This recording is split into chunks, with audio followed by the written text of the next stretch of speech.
6 और 7 फरवरी की दरमियानी रात को पप्पू यादव को गिरफ्तार करके हॉस्पिटल कस्टडी में रखा गया है और उन्हें जुडिशियली भी 1 सप्ताह का कस्टडी उनके लिए ले लिया गया है। पप्पू यादव की गिरफ्तारी पर हम लोगों को चर्चा करना पड़ रहा है और इस मामले में जिसमें उनके दबंगई का आरोप है, उनके द्वारा की गई दबंगई का आरोप है और दबंगई के आरोप में पप्पू यादव को अगर गिरफ्तार किया गया हो तो उस पर यह चर्चा होने लगे कि यह डेमोक्रेसी का, जनतांत्रिक प्रक्रियाओं का हनन है, तो उसकी वजह है।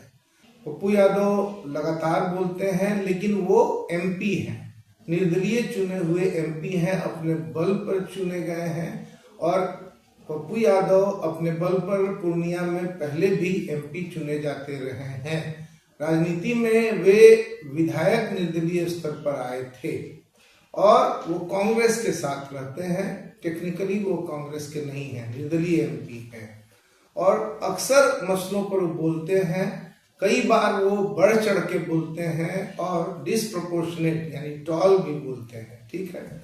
लेकिन पप्पू यादव बहुत बोल रहे थे तो शासन के पास यह कोई ऑप्शन या विकल्प नहीं था कि उनके किसी पुराना बकाया मामला को खोजा जाए।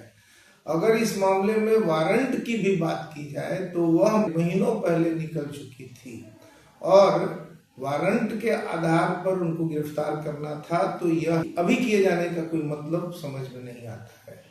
उसकी वजह यह भी है कि पप्पू यादव की यह जो गिरफ्तारी हुई है उसमें अधिक से अधिक पुलिस जाकर के उनको वारंट तामील करती और कहती कि आप अगले कोर्ट की तारीख पर जल्दी से जल्दी जमानत ले लें, फिर से जमानत रिन्यू करा दें। वो जमानत पर थे लेकिन कोर्ट ने जमानत की तारीखों पर उनके अटेंडेंस की वजह से या अन्य कई तकनीकी कारणों की वजह से उनको गिरफ्तार करने के लिए वारंट जारी किया था।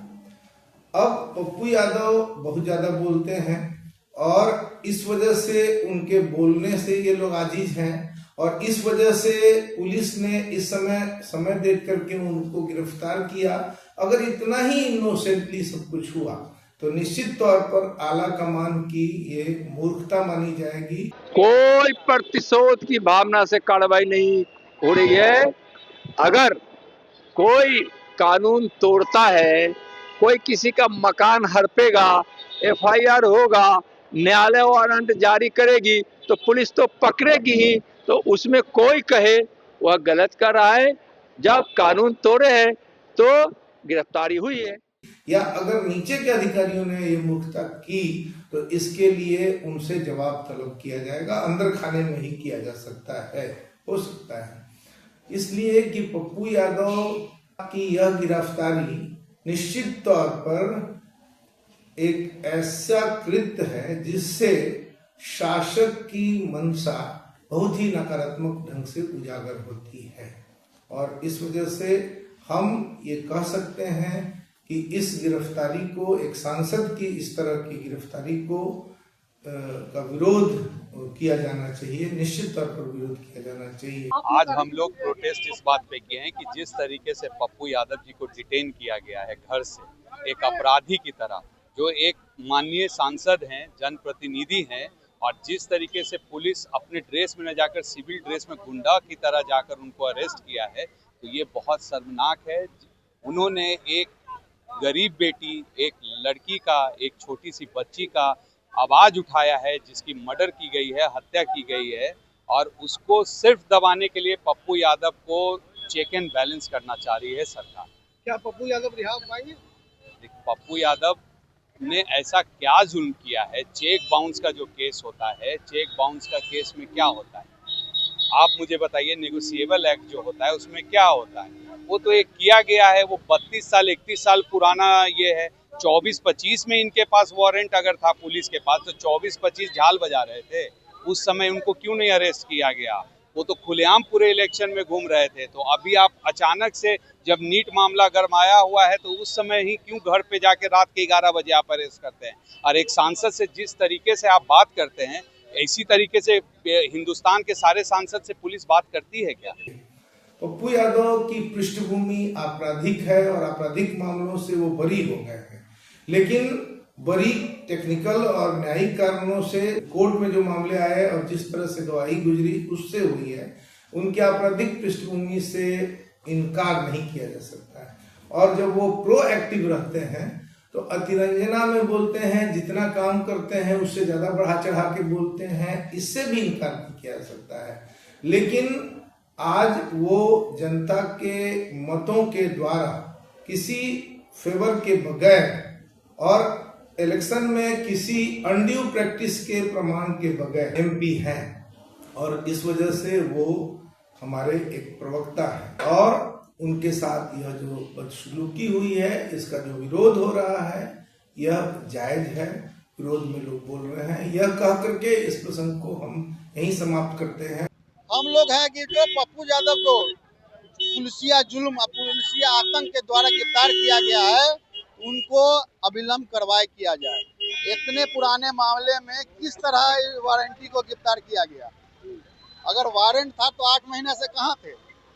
तो प्रशासन का पूरा रवैया गलत था।